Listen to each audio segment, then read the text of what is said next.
Hi everyone, welcome to Score Plus. This is Shailendra Pandey, your physics educator. प्यारे बच्चों, अब हम लोग क्लास 9th के अपने आखिरी चैप्टर पर आ गए हैं और आपका लास्ट चैप्टर है साउंड। आइए स्टार्ट करते हैं। साउंड में क्या है? ठीक है, साउंड जो एक तरह की एनर्जी है जो किसी भी आवाज को सुनने में आपकी हेल्प करती है ना। साउंड क्या है? सेंसेशन ऑफ हियरिंग है। जैसे लाइट क्या था? Light was sensation of vision. Light sensation create करता है देखने के लिए। बिल्कुल उसी तरीके से साउंड क्या करता है? Sound create sensation felt by our ears. हम लोग के कानों में जो सेंसेशन होता है वो किसकी वजह से होता है? That is due to this sound. Clear? So sound is a form of energy that enables us to hear anything. कोई भी चीज जो आप सुनते हो, कोई आवाज जो आप सुनते हो, ठीक, कोई कार मूव कर रही है, कोई इंजन चल रहा है, कोई म्यूजिक प्ले कर रहे हो, कोई वीडियो देख रहे हो, तो जो भी साउंड आप सुन रहे हो वो सेंसेशन क्रिएट करता है हम लोग के ईयर्स पर। ठीक, तो साउंड एक तरीके की एनर्जी है। We also hear sound of telephone bells. Sound देखिए आप कहाँ कहाँ से सुनते हो। टेलीफोन बेल्स हो गया, रेडियो, टेलीविजन हो गया, स्टीरियो सिस्टम हो गया, मिक्सर ग्राइंडर हो गया, वॉशिंग मशीन हो गया, या और भी बहुत सारे तरीके हो सकते हैं जहां से साउंड आपके कानों तक पहुंचता होगा। जो मैं बोल रहा हूं आप अपने मोबाइल में अभी सुन रहे हो या अपने लैपटॉप में सुन रहे हो, तो ये भी क्या है? That is also sound energy, है ना। तो कहने का मतलब प्यारे बच्चों, साउंड क्या है? अगर इन डेप्थ हम लोग समझने की कोशिश कर रहे हैं तो इस चैप्टर में हम लोग वेव्स के बारे में पढ़ते हैं। ठीक, कि वेव क्या है? वेव एक तरीके का डिस्टरबेंस होता है जो हम लोग किसी मीडियम में प्रोड्यूस करते हैं। मीडियम क्या है? जहां पर वो वेव प्रोपगेट कर रही है। यानी कि अगर मैं बोल रहा हूं और आप सुन पा रहे हो, तो साउंड भी क्या है? एक तरीके का वेव है। यानी कि साउंड जब ट्रेवल करता है तो मीडियम को डिस्टर्ब करता है। क्लियर? तो जरा देखिए, वेव क्या है? Wave is a vibratory disturbance in a medium which carries energy from one point to another without there being direct contact between the 2 points। 2 points के बीच में डायरेक्टली कोई कांटेक्ट भले ना हो, लेकिन अगर एनर्जी का ट्रांसफर हो रहा है तो इसका मतलब वहां पर वेव ट्रेवल कर रही है। So wave is produced by the vibration of particles of the medium. Medium के पार्टिकल्स की वजह से जो वाइब्रेशन होता है उसकी वजह से वेव क्रिएट होता है। तो वेव क्या है? वेव एक तरीके का डिस्टरबेंस है। What is wave? Wave is a type of disturbance created in a medium. Wave is a type of disturbance created in a medium. पूरा मैं लिख रहा हूं, it is a disturbance created in medium. Medium में किसी भी तरह का जो डिस्टरबेंस होता है उसी को हम लोग वेव कहते हैं। So when a wave passes through a medium, the medium itself does not move along the direction of wave. Medium खुद से मूव नहीं कर रहा है वेव की डायरेक्शन में। Only particles of the medium vibrate about their fixed position. केवल particles vibrate कर रहे हैं, वो भी अपनी अपनी फिक्स पोजीशंस पर। ठीक, फिक्स पोजीशन पर थोड़ा सा हल्का फुल्का वो वाइब्रेट कर रहे हैं, चाहे ऐसे चाहे इस तरीके से वाइब्रेशन हो सकता है, लेकिन पार्टिकल अपनी जगह को छोड़कर आगे नहीं जा रहा है। हाँ, बट एनर्जी प्रोपगेट हो रही है, एनर्जी आगे की तरफ बढ़ रही है। वेव प्यारे बच्चों दो तरीके का हो सकता है, ट्रांसवर्स वेव और लॉन्गिट्यूडिनल वेव।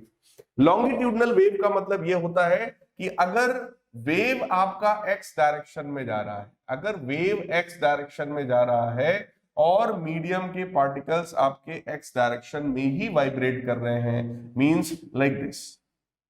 मीडियम पार्टिकल अगर ऐसे ऐसे वाइब्रेट कर रहे हैं, ये इसका अपना मीन पोजीशन था और मीन पोजीशन से थोड़ा राइट गया, थोड़ा लेफ्ट गया, लाइक दिस, इस तरह का मोशन। ये दूसरे पार्टिकल का मान लो मीन पोजीशन है, तो ये भी इसी तरीके से वाइब्रेट कर रहा है in the direction of wave. That means any wave in which medium particle oscillates in the direction of propagation of wave is called longitudinal wave. तो ये लॉन्गिट्यूडिनल वेव का एग्जांपल है। लेकिन अगर हम लोग बात करते हैं किसी ट्रांसवर्स वेव का, लेट अस कंसीडर ये वेव जा रहा है और वेव की डायरेक्शन के, वेव प्रोपगेशन के परपेंडिकुलर डायरेक्शन में अगर पार्टिकल वाइब्रेट कर रहा है, मान लो यहां पर ये मीन पोजीशन था पार्टिकल का और पार्टिकल वहां से ऊपर और फिर नीचे, लाइक दिस। ठीक, वेव प्रोपगेशन के परपेंडिकुलर डायरेक्शन में अगर पार्टिकल वाइब्रेट कर रहा है तो उसको हम लोग क्या बोलते हैं, दैट इज ट्रांसवर्स वेव। ठीक, तो यहां पर हम लोग लिख रहे हैं लॉन्गिट्यूडिनल वेव के लिए, ये डायग्राम है आपका लॉन्गिट्यूडिनल वेव के लिए, जिसमें मीडियम के पार्टिकल वेव प्रोपगेशन की डायरेक्शन में वाइब्रेट करते हैं टू एंड फ्रो। जबकि ये हम लोगों ने डायग्राम यहां बनाया है किसी भी ट्रांसवर्स वेव के लिए, और ट्रांसवर्स वेव के केस में क्या होता है, medium particle vibrates perpendicular to the direction of propagation of wave. तो अगर वेव एक्स डायरेक्शन में जा रही है तो वह पार्टिकल वाई डायरेक्शन में वाइब्रेट कर रहा है, या फिर पार्टिकल जेड डायरेक्शन में प्रोपगेट कर रहा है, ठीक, वाइब्रेट कर रहा है। क्योंकि यहां पर क्या होता है, एक्स डायरेक्शन वाई डायरेक्शन आपस में परपेंडिकुलर है, एक्स डायरेक्शन जेड डायरेक्शन भी आपस में परपेंडिकुलर है। तो ये नेचर है ट्रांसवर्स वेव का और ये नेचर है लॉन्गिट्यूडिनल वेव का। आई होप आपको ये दोनों समझ में आया होगा, क्लियर। अब आइए एक एक करके थोड़ा डेप्थ में समझते हैं कि लॉन्गिट्यूडिनल वेव क्या है और ट्रांसवर्स वेव क्या है। आइए इन डेप्थ स्टडी करते हैं। लॉन्गिट्यूडिनल वेव का मतलब प्यारे बच्चों, the wave in which particles of the medium vibrate back and fourth in the same direction in which wave is moving. जिस डायरेक्शन में वेव जा रहा है, अगर पार्टिकल उसी डायरेक्शन में back and fourth like this move कर रहा है, तो वो आपका लॉन्गिट्यूडिनल वेव कहलाता है। Longitudinal wave can be produced in all type of media, means solid, liquid and gases.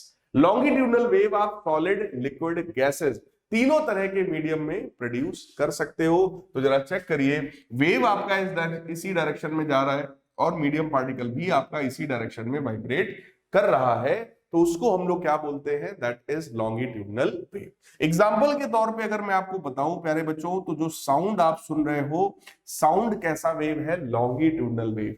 Sound is a longitudinal wave. अगर कोई स्प्रिंग है, इस तरीके की स्प्रिंग है, और हम लोग उस स्प्रिंग को ऐसे खींचे, इधर की तरफ खींचे या इधर की तरफ दबाए और छोड़ दें, तो ऐसे ऐसे वाइब्रेशन होगा, है ना।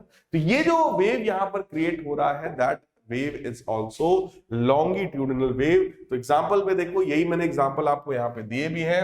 The wave which travels along spring when it is pushed or pulled at one end are longitudinal, यानी कि वेव जो कि किसी स्प्रिंग में प्रोड्यूस होती है, जब उसको हम लोग एक एंड पर पकड़कर खींचते हैं या कंप्रेस करते हैं, क्लियर। तो स्प्रिंग को खींचोगे या दबाओगे, इस तरीके से जो वेव यहां पर प्रोड्यूस होगा, that wave is longitudinal wave. या हमारा जो साउंड वेव होता है, that sound wave is also longitudinal wave. जितने भी आप म्यूजिकल इंस्ट्रूमेंट्स यूज करते हो, लाइक सितार, तानपुरा, वायलिन, इनमें भी जो साउंड प्रोड्यूस हो रहा है, जो वेव प्रोड्यूस हो रही है, वो कौन सी वेव है प्यारे बच्चों, that is longitudinal wave, clear. Longitudinal wave जब भी मीडियम में प्रोपगेट करती है, तो जरा सोचो, एक पार्टिकल ये है, एक पार्टिकल ये है, ठीक। वेव मान लो एक्स डायरेक्शन में जा रही है, तो ये दो पार्टिकल्स के पोजीशन को जरा समझो। ये ऐसे ऐसे वाइब्रेट कर रहे होंगे ना, in the direction of the wave propagation. जब ये पास आ रहे हैं, ठीक, तो वहां पे कंप्रेशन होता है। और जब ये दूर दूर जा रहे हैं, भाई देखो ऐसे ऐसे हो रहा है ना, ऐसे ऐसे लाइक दिस, ठीक। तो जब ये पास आए तो कंप्रेशन हुआ, और जब दूर गए तो रेयरफैक्शन हुआ, क्लियर। जब पास आएंगे तो डेंसिटी बढ़ जाएगी, और जब दूर जाएंगे तो डेंसिटी मेरे बच्चों कम हो जाएगी। तो जो आपका लॉन्गिट्यूडिनल वेव होता है, वो कंप्रेशन और रेयरफैक्शन के फॉर्म में ट्रेवल करता है। Compression and rarefaction, clear, compression and rarefaction, ठीक। तो इस तरीके से ट्रेवल करता है। कंप्रेशन में मॉलिक्यूल्स पास आ जाते हैं, डेंसिटी इंक्रीजेस। डेंसिटी जो है इस केस में कंप्रेशन में बढ़ जाती है। और अगर मैं रेयरफैक्शन की बात करूं, तो in case of rarefaction density decreases, ठीक। तो आप डेंसिटी के टर्म्स में आप बता सकते हो, आप प्रेशर के टर्म्स में भी बता सकते हो कि जब कंप्रेशन की बात आती है, मॉलिक्यूल पास आते हैं, तो प्रेशर भी बढ़ जाता है, ठीक। जब रेयरफैक्शन की बात आती है, मॉलिक्यूल दूर हो जाते हैं, तो प्रेशर भी प्यारे बच्चों घट जाता है, क्लियर। सो कंप्रेशन क्या है, देखिए जरा। Compression is that part of the longitudinal wave in which particles of the medium are closer to one another than they normally are. जितना उनके बीच का नॉर्मल डिस्टेंस है, उससे भी कम डिस्टेंस पर जब पार्टिकल्स आ जाए, पार्टिकल पास पास आ जाए, तो उसको हम लोग बोलेंगे compression. Clear? And there is momentarily reduction in the volume of the medium. इस पर्टिकुलर इंस्टेंट पर अगर हम लोग देखेंगे तो मीडियम का जो वॉल्यूम है वो कुछ कंप्रेस हो जाएगा, वो वॉल्यूम कुछ कम हो जाएगा। Next one is rarefaction. Rarefaction का मतलब प्यारे बच्चों ये है, a rarefaction is that part of the longitudinal wave in which particles of the medium are further apart than normal. यानी कि अगर मीडियम के जो पार्टिकल्स हैं वो नॉर्मल से थोड़ा दूर दूर होते हैं and there is momentarily increase in the volume of the medium. यहां पर मीडियम के वॉल्यूम में कंपैरेटिवली इंक्रीमेंट हो जाता है, तो उसको हम लोग क्या बोलते हैं? रेयरफैक्शन बोलते हैं। क्लियर? तो मॉलिक्यूल पास पास आ जाए तो कंप्रेशन है, दूर दूर चले जाए तो रेयरफैक्शन है। यहां डेंसिटी ज्यादा है, यहां पे डेंसिटी कम है, यहां प्रेशर ज्यादा है, यहां पर प्रेशर कम है। Compression is the region of high pressure. देखिए कंप्रेशन क्या है? Compression is the region of high pressure, high density, but rarefaction is a region of low pressure or you can say low density। तो आप pressure के terms में भी explain कर सकते हो, डेंसिटी के टर्म्स में भी एक्सप्लेन करते हो, और मॉलिक्यूल्स के मोशन के टर्म्स में भी आप एक्सप्लेन कर सकते हो। क्लियर? देखिए ग्राफिकल रिप्रेजेंटेशन की अगर मैं बात करूं, लॉन्गिट्यूडनल वेव को हम लोग ग्राफ में कैसे रिप्रेजेंट करेंगे, तो आइए चेक करिए। When longitudinal wave passes through a medium, for example air, मान लो एयर में लॉन्गिट्यूडनल वेव प्रोपगेट कर रहा है, then some of the particles of the air get crowded together. कुछ पार्टिकल्स होंगे जो पास पास हो जाएंगे, क्राउडेड हो जाएंगे, and they will form compression, whereas other particles go farther apart and form rarefaction. Air में जब मान लो साउंड ट्रेवल करता है, क्लियर, जब साउंड यहां से निकल करके आपके कान तक पहुंच रहा है, इस दौरान मीडियम पार्टिकल ऐसे ऐसे वाइब्रेट कर रहे हैं, क्योंकि साउंड अगर ऐसे जा रहा है तो मीडियम पार्टिकल लाइक दिस, इस तरीके से उनका वाइब्रेशन हो रहा है। क्लियर? जब मीडियम पार्टिकल पास पास आ गए तो कंप्रेशन हुआ, जब दूर दूर हो गए तो रेयरफैक्शन हुआ। और ये कंप्रेशन और रेयरफैक्शन ऑल्टरनेटली अकर करते हैं। क्लियर? तो यहां पर देखो ग्रेटर डेंसिटी, यहां पे less density, greater density, less density, alternately occur करते हैं। यानी कि जो आपका लॉन्गिट्यूडनल वेव है, longitudinal wave propagates in the form of compression and rarefaction. Clear? So graphical representation अगर मैं डेंसिटी के टर्म्स में आपको बनाकर दिखाऊं तो देखो इन कंप्रेशन के केस में density of the air is high, whereas in rarefaction the density is low. Clear? Hence when longitudinal wave passes through air the density of the air changes continuously. जब air में longitudinal wave propagate करती है तो उस medium का जो density है वो लगातार प्यारे बच्चों चेंज होता रहता है। इन other words longitudinal wave is represented by density distance graph. मतलब हम लोगों ने ये देखो एक ग्राफ बनाया है, वाई एक्सिस पर डेंसिटी लिया है और एक्स एक्सिस पर हमने डिस्टेंस लिया है। क्लियर? जब वेव प्रोपगेट कर रही होगी तो डिस्टेंस तो ऐसे आगे तरफ बढ़ रही है, लेकिन अगर यहां पर आप देखो तो डेंसिटी एक बार बढ़ा, फिर घटा, जीरो हुआ, फिर देखो बढ़ गया, फिर घट गया। इस तरीके से ये ग्राफ कुछ इस तरीके का फॉर्म होता है। क्लियर? यहां पर जहां डेंसिटी देखो ज्यादा है, इस जगह पर क्या फॉर्म हुआ है? कंप्रेशन। यहां पर देखो डेंसिटी निगेटिव में दिखा रहे हैं तो वो क्या है? रेयरफैक्शन है। मतलब नॉर्मल डेंसिटी से भी कम डेंसिटी है तो ये क्या है? रेयरफैक्शन है। क्लियर? फिर से कंप्रेशन, यहां पर फिर से क्या है? रेयरफैक्शन है। तो कंप्रेशन का मतलब density greater than normal, but rarefaction का मतलब density less than normal. Normally जितनी डेंसिटी होती है अगर उससे ज्यादा हो गई है तो वो आपका क्या है? कंप्रेशन है, और अगर उससे कम डेंसिटी है प्यारे बच्चों तो वो आपका रेयरफैक्शन होता है। आई होप आपको ये पॉइंट समझ में आया होगा। क्लियर? आइए और आगे बढ़ते हैं। अगर हम लोग डिस्प्लेसमेंट के हिसाब से बताते हैं पार्टिकल्स के, तब जरा देखो क्या होगा। When transverse wave passes through medium, some particles of the medium are displaced above the line of zero disturbance. Zero disturbance की लाइन से कुछ पार्टिकल अबव होंगे और कुछ पार्टिकल उससे नीचे होंगे, whereas others are displaced below the line of zero disturbance. In other words, transverse wave is expressed as displacement distance graph। ठीक? देखो जब ट्रांसवर्स वेव की बात आप करोगे तो डिस्प्लेसमेंट और डिस्टेंस का ग्राफ बनेगा। लेकिन जब आप लॉन्गिट्यूडनल वेव की बात करोगे तब वो ग्राफ किसका होगा? That will be graph between, आप प्रेशर और डिस्टेंस का बना सकते हो, आप डेंसिटी और डिस्टेंस का ग्राफ बना सकते हो। तो इस बात को ध्यान रखिएगा। यहां पर हमने ग्राफिकल रिप्रेजेंटेशन ऑफ लॉन्गिट्यूडनल नहीं, हम लोगों ने पढ़ा है ट्रांसवर्स वेव। ठीक, this is graphical representation of transverse wave, क्योंकि जस्ट अभी आगे हम लोग अब ट्रांसवर्स वेव को इन डेप्थ पढ़ने वाले हैं। तो ये उसका ग्राफ आप समझ लीजिए कि जब वेव ट्रेवल करती है, ठीक है, डिस्टेंस के साथ आप देखोगे तो जो पार्टिकल अपना मीन पोजीशन से मैक्सिमम पोजीशन पर है उस पोजीशन को बोलते हैं क्रेस्ट। ठीक, और मीन पोजीशन से सबसे मिनिमम पोजीशन पर जो होते हैं उस पोजीशन को बोलते हैं ट्रफ।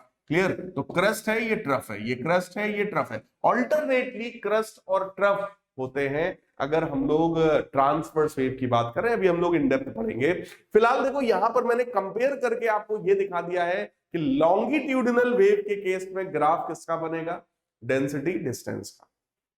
ट्रांसवर्स वेव के केस में ग्राफ किसका बनेगा? ग्राफ बनेगा आपका डिस्प्लेसमेंट और distance travelled by the wave के बीच में। क्लियर? तो ये लाइन ऑफ जीरो डिस्टरबेंस है, या इसको आप मीन पोजीशन भी कह सकते हो, आप इसको मीन पोजीशन भी कह सकते हो। और मीन पोजीशन से निगेटिव डायरेक्शन में जब देखोगे तो आपको ट्रफ मिलेगा, मीन पोजीशन से पॉजिटिव डायरेक्शन में देखोगे तो क्रेस्ट मिलेगा। Clear? So transverse wave travels in the form of crest and troughs.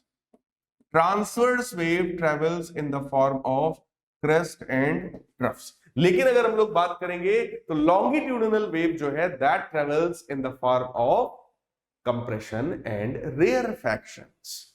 ठीक, चलिए अब ट्रांसवर्स वेव को इन डेप्थ देखते हैं। तो प्यारे बच्चों, अगर वेव एक्स डायरेक्शन में जाए और मीडियम पार्टिकल वाई डायरेक्शन में वाइब्रेट करें लाइक दिस, या जेड डायरेक्शन में वाइब्रेट करें लाइक दिस, तो उसको हम लोग बोलेंगे ट्रांसवर्स वेव। तो देखो लिखा है, a wave in which particles of the medium vibrate up and down at right angles to the direction in which wave is propagating or moving is called transverse wave।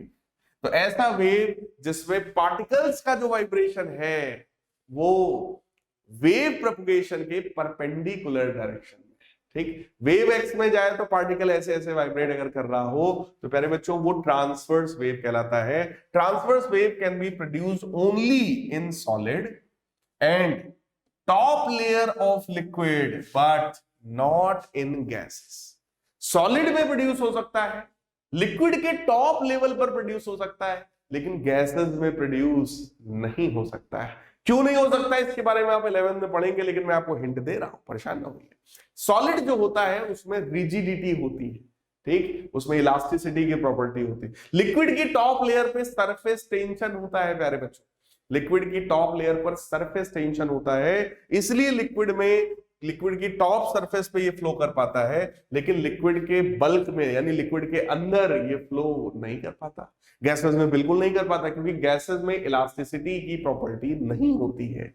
Clear है प्यारे बच्चों? बहुत week property होती है, इसलिए वो वहां पर ट्रेवल नहीं कर पाता है। तो देखो वेव जा रहा है इस डायरेक्शन में और मीडियम पार्टिकल वाई डायरेक्शन में प्रोपगेट कर रहे हैं, तो ये किसका हुआ? हमारा ट्रांसवर्स वेव का। अच्छा, एग्जाम्पल की अगर मैं आपसे बात करूं ट्रांसवर्स वेव का एग्जाम्पल भाई साहब बताइए, तो दैट इज लाइट। अभी हम लोगों ने लाइट चैप्टर पढ़ा था, लेकिन 10th क्लास में पढ़ा था, तो आप लोग भी वीडियो देख सकते हैं, आपके इसी चैनल पर है। तो लाइट और हीट ये दोनों ही प्यारे बच्चों कैसे वेव होते हैं? They are transverse wave.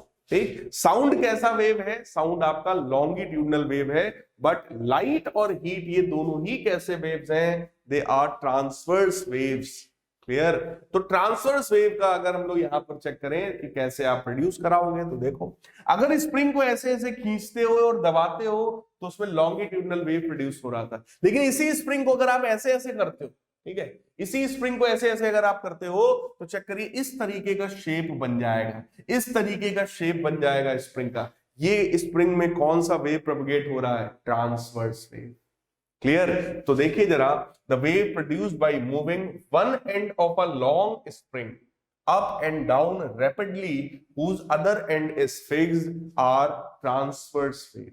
Clear. आप लोगों ने जिम में देखा होगा, आजकल रील्स पे, इंस्टाग्राम वगैरह पे आप लोगों ने ऑब्जर्व किया होगा, इस तरीके से जिम में ऐसे दो रस्सियां होती है, उसको ऐसे ऐसे ऐसे ऐसे करते हैं, है ना। तो उसमें भी देखो जो शेप प्रोड्यूस होता है वो कौन सा शेप है, that is transverse wave. Clear. Water waves और ripples formed on the surface of the water of pound are also transverse wave, यानी कि अगर तालाब में आप एक पत्थर फेंको तो उसकी सरफेस पर जो इस तरीके के जो रिपल्स फॉर्म होते हैं प्यारे बच्चों, वो रिपल्स भी कौन सा वेव है, ट्रांसवर्स वेव। आप लोग अभी छोटे हो, 9th क्लास में हो प्यारे बच्चों, तो आप उसको ट्रांसवर्स वेव लिख सकते हो, लेकिन जब आप बड़े होगे तो आप पढ़ेंगे that is mixture of transverse and longitudinal, मतलब उसमें दोनों तरह की वेव होती है।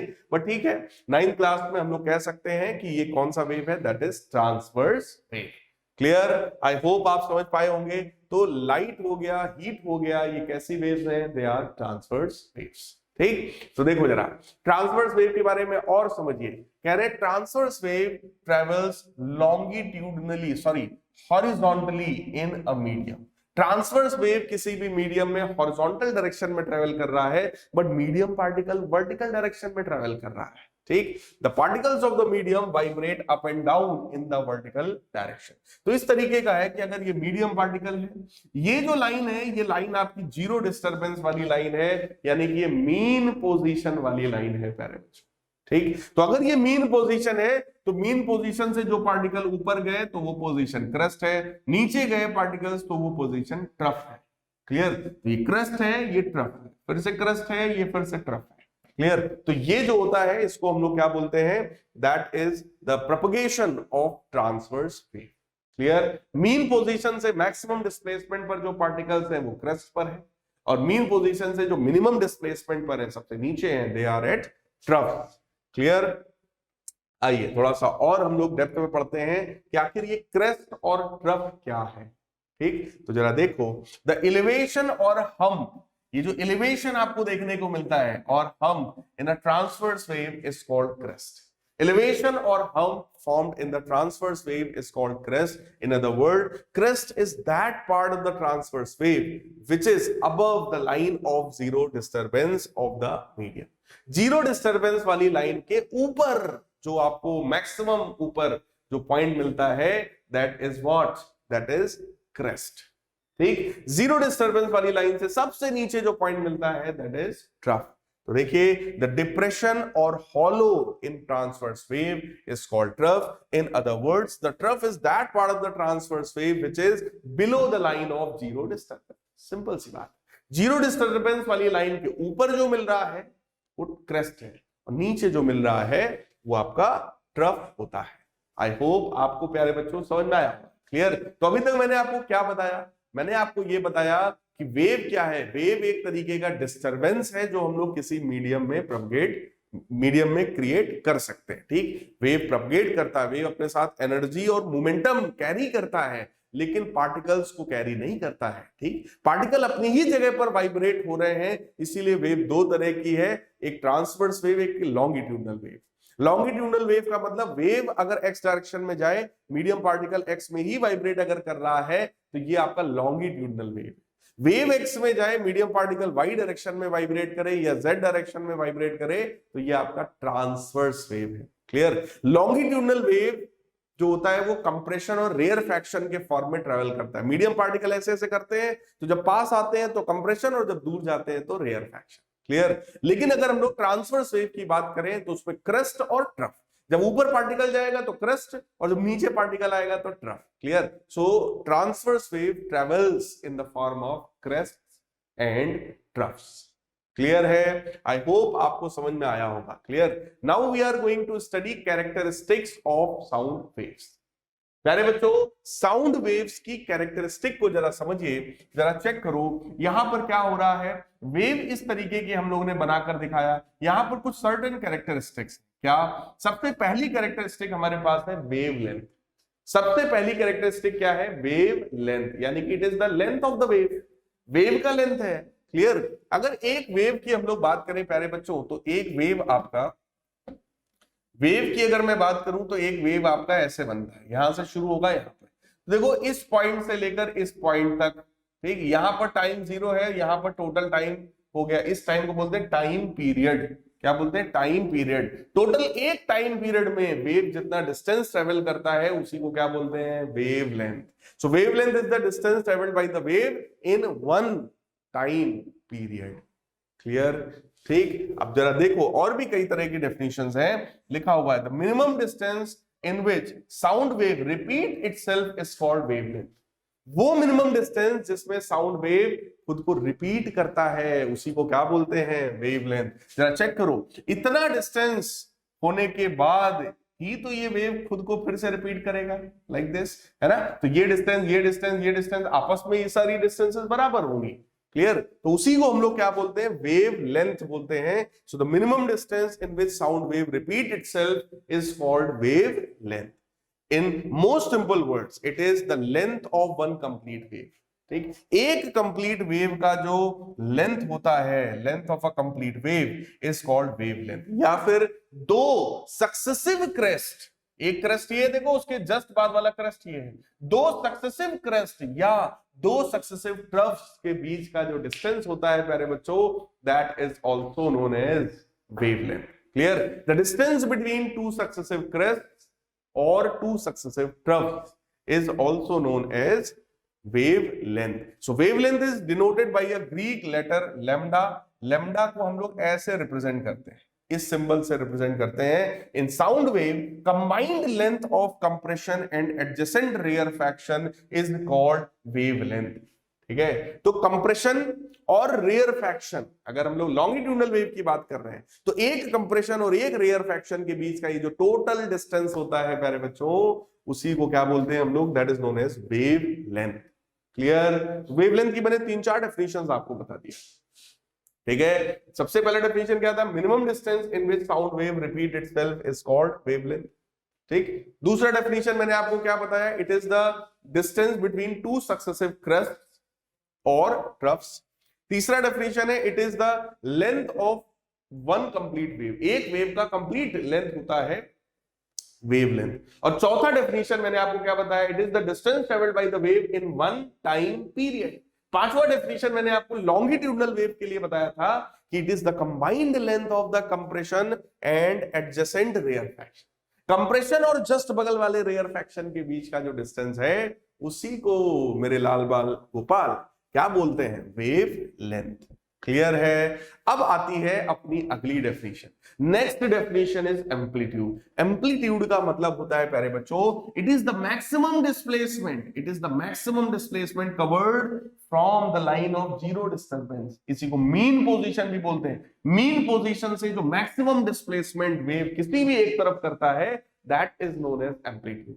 सो the maximum displacement from the mean position in either direction, चाहे ऊपर चाहे नीचे, clear, is called amplitude। तो देखो लिखा है the maximum displacement of the particles of the medium from their original undisturbed positions when the wave passes through the medium is called amplitude of the wave। उसी को क्या बोलते हैं, wave का एम्पलीट्यूड बोलते हैं। अपनी अनडिस्टर्ब्ड पोजीशन से, अपनी मीन पोजीशन से वेव पार्टिकल जितना ऊपर या जितना नीचे मैक्सिमम जाता है, that is known as amplitude. प्यारे बच्चों, कुछ कॉन्सेप्ट अपने दिमाग में रखिएगा। अगर एम्पलीट्यूड बढ़ रहा है तो समझ जाओ वेव के पास एनर्जी ज्यादा है। Clear, higher the amplitude higher is the energy of the wave. Clear, जितनी ज्यादा वेव में एनर्जी होगी वो डिस्टर्बेंस उतना ज्यादा क्रिएट करेगा और पार्टिकल का जो एम्पलीट्यूड होगा वो उतना ही ज्यादा होगा। ठीक, next one is time period. Time period का मतलब ये होता है, it is time taken to complete one wave. ठीक, एक वेव ऑसिलेशन कंप्लीट करने में, यानी यहां से लेकर यहां तक में जो टाइम लगेगा, that time is known as time period. Clear, तो जरा चेक करिए, लिखा हुआ है the time required to produce one complete wave. Time required to produce one complete cycle और wave is called time period of the wave. Now one complete wave is produced by one full vibration of a vibrating body. एक wave तब produce होता है जब vibrating body का एक vibration पूरा हो जाता है। मतलब देखो, अगर वाइब्रेटिंग बॉडी ऐसी है, ट्रांसवर्स वेव है ना, तो यहां से शुरू कर रही है बॉडी, इधर से इधर पहुंची, वापस इधर, फिर नीचे इधर, फिर इधर, इतने में एक ऑसिलेशन पूरा होता है। ध्यान से सुनना, ऐसे जाना, ऐसे आना, ऐसे आता। एक वाइब्रेशन इतने में पूरा होता है, और इतने में जो टाइम लग गया, that time is called time period. Clear? So the time taken to complete one vibration is called time period. Clear?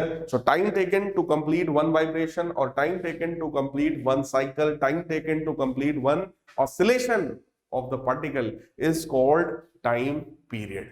I hope समझ में आया होगा आपको। ठीक, नेक्स्ट देखो फ्रीक्वेंसी। प्यारे बच्चों, फ्रीक्वेंसी का मतलब होता है number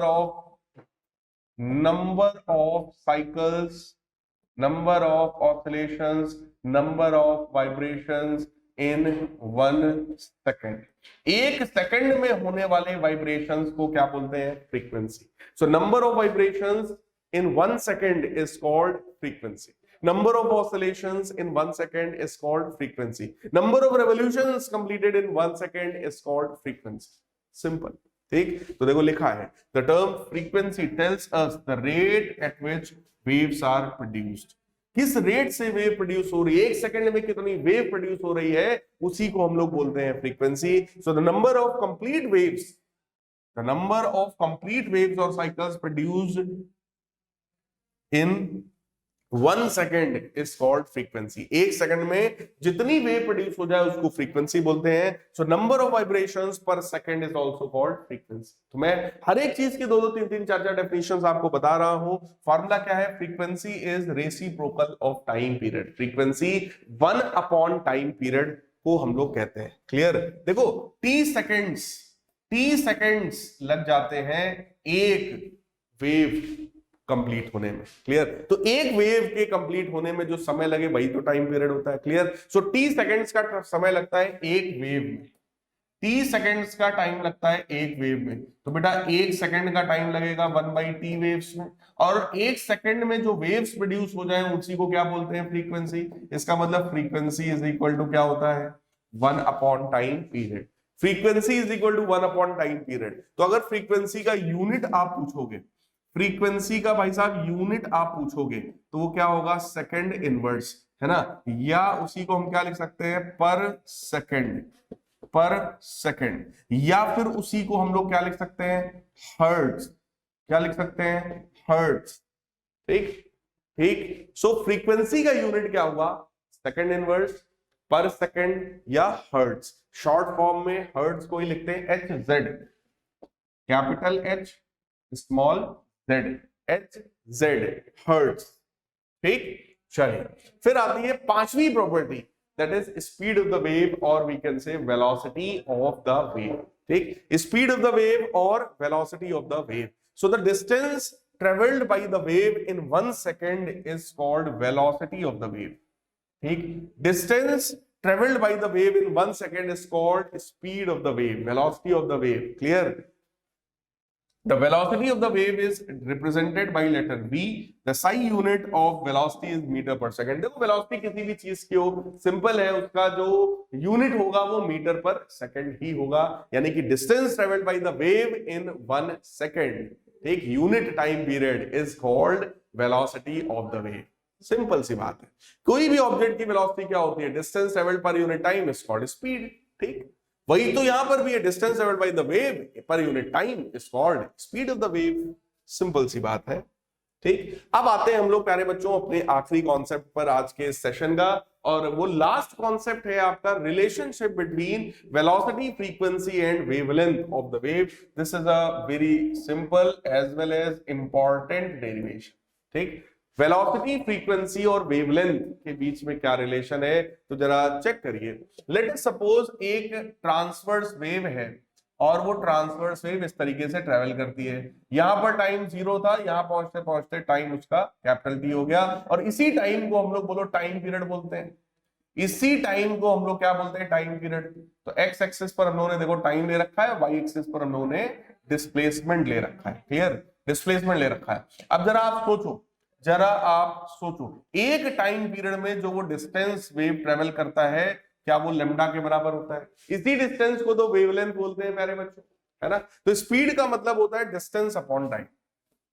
speed of the wave is equal to distance traveled by the wave upon time taken. Distance travelled by the wave upon time taken. तो डिस्टेंस है हमारा लैम्डा के बराबर और टाइम टेकन हमारा है कैपिटल टी के बराबर। So speed v is equal to lambda upon T. Let us suppose it is equation number 1।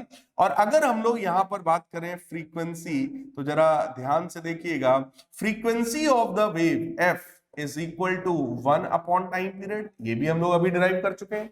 Frequency प्यारे बच्चों 1 अपॉन टाइम पीरियड के बराबर होता है ना।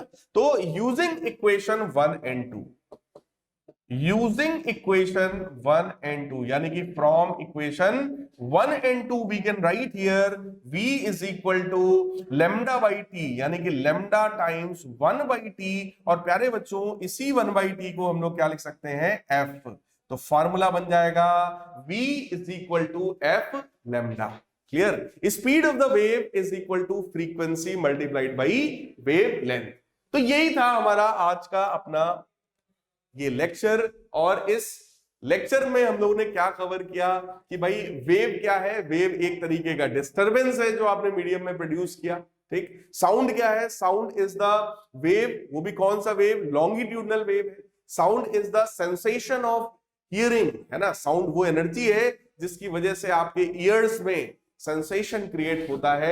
और आपने वेव के टाइप पढ़े, वेव के बेसिकली 2 टाइप थे, ट्रांसवर्स वेव और लॉन्गिट्यूडनल वेव, और उसी को हम लोगों ने डेप्थ में पढ़ा है। ठीक। किसी भी ट्रांसफर लॉन्गिट्यूडनल वेव के लिए वेवलेंथ क्या है, उसका टाइम पीरियड क्या है, उसकी फ्रीक्वेंसी क्या है, वेव की स्पीड क्या है, एम्पलीट्यूड क्या है, ये 5 डेफिनेशंस हम लोगों ने और पढ़ी है। और उस पर बेस्ड जो फॉर्मूला था हम लोगों ने वो डिराइव किया है। अगली क्लास में हम लोग इस पर बेस्ड जो न्यूमेरिकल है प्यारे बच्चों, पहले वो न्यूमेरिकल करेंगे और फिर हम लोग इस चैप्टर को और आगे बढ़ाएंगे। मिलते हैं अपने नेक्स्ट चैप्टर में, तब तक के लिए गुड बाय, टेक केयर।